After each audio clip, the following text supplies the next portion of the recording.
What is going on, everybody? Almost Evil 33 here, and today I have a Medal of Honor Warfighter gameplay commentary for you guys. I'm playing some Sector Control on Shogor Valley today, and I'm running with the Spec Ops class using the G36C rifle with every single attachment on this thing customized to agility. So my long range effectiveness is very low, but my close quarters effectiveness is ridiculously high. So basically, I'll be beasting at close range throughout this gameplay, so enjoy the background footage. I know you're going to enjoy it. It's not an Apache gameplay, sadly, but it's an Apache-esque score. I just had some bad luck. Go figure. Always what happens to me. But not a big deal. It's still a very entertaining gameplay for you guys, so enjoy that. Now, I don't have too much time to talk about everything I want to talk about because right now we're doing an E3 roundup. So I'm just going to kind of talk about my first impressions on a lot of games because at least a good few companies did their press conferences and their debuts for new games that are coming out. That happened earlier today, and there's still a few that have to go. Like, I'm still looking very much forward to Nintendo's conference tomorrow morning, as well as Sony's tonight.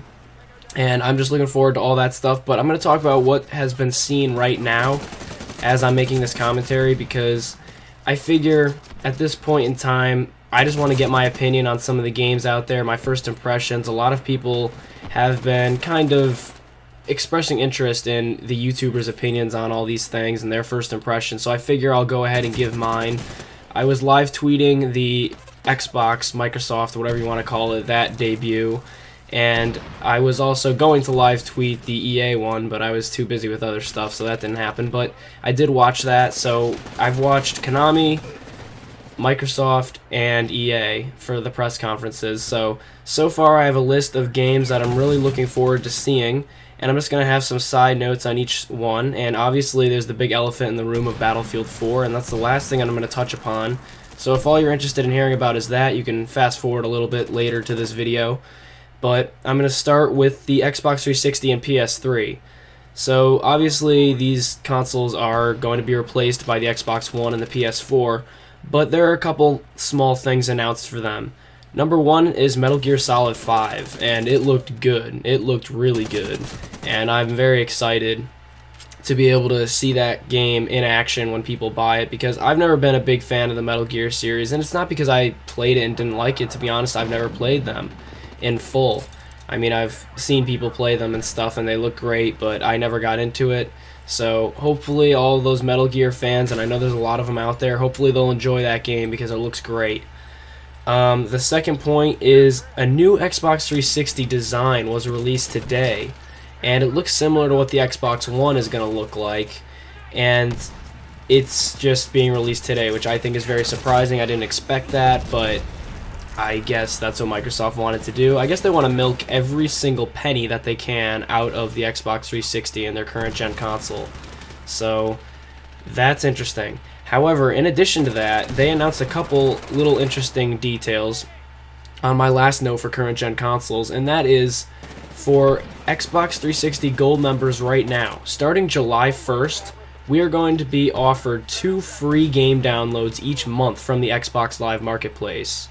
That is awesome, because there are a lot of games on the Xbox Marketplace that I would be very happy to get my hands on and to review, or at least do some first impressions videos and just make some variety content for you guys. So that's really cool, and I'm excited for that. So that was awesome. I was very happy that they decided to support their gold members like that, because we've been paying for memberships so long that PlayStation hasn't been, and I think that it's fair that they give us some sort of a reward here. Alright, moving on. Xbox One. First of all, it's $500. That is crazy expensive. But I don't really have too much time to talk about that, but we'll see. I'm going to make a video involving all the consoles pitted against each other and my opinions on all of them coming soon, so stay tuned for that. The Xbox One exclusives. Rise. I thought it looked pretty decent for a medieval game. It looked pretty good. Way too many QuickTime events, though. It didn't even feel like the player was actually playing. It was just basically a button mashing kind of game, if you know what I mean. Dead Rising 3 looked great. That looked very good. That's one game that if I decide not to go with the Xbox One, I will miss that game, because Dead Rising is awesome and this one looked really cool. I love the artillery and stuff that they were able to call in. That was cool. Killer Instinct looked really good as well. The fighting game, I'm happy to see a good return to the fighting scene, because I don't think the Xbox 360 has seen a very good fighting game since Marvel vs. Capcom 3. So I'm very excited for Killer Instinct to make a nice little run on Xbox 360. Moving to the PS4 exclusives, Killzone Shadow Rising. I'm very excited to see this tonight in action.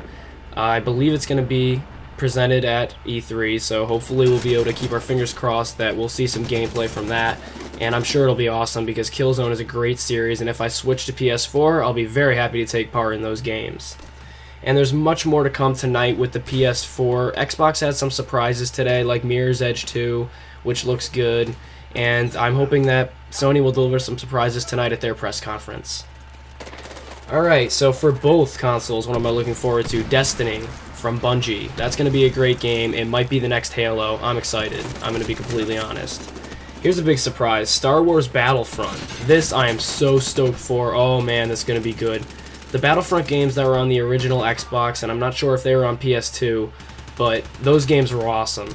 And I remember playing with my friend. We would just log hours and hours into the Battlefront games on his Xbox. It was great, and I cannot wait to have a DICE-developed Star Wars game. It's going to be epic. I can't wait. And finally, the elephant in the room, Battlefield 4. What did I think about it?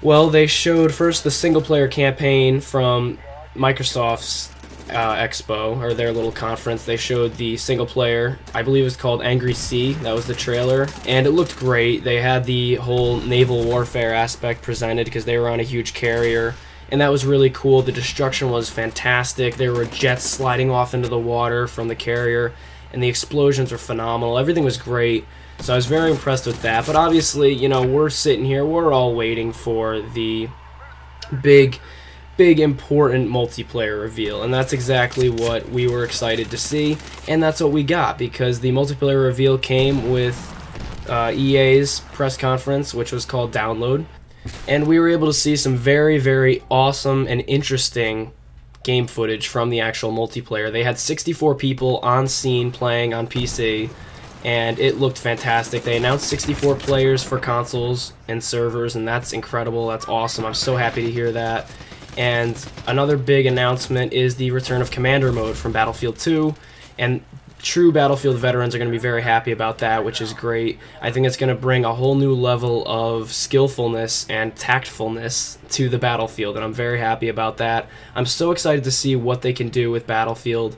The reveal was great. I highly recommend you go watch it if you haven't seen it yet. And that pretty much wraps up my E3 coverage for right now and my first impressions. I hope you guys enjoyed. If you did, leave me a thumbs up. And other than that, I'll talk to you guys later and in the comments section down below. See ya.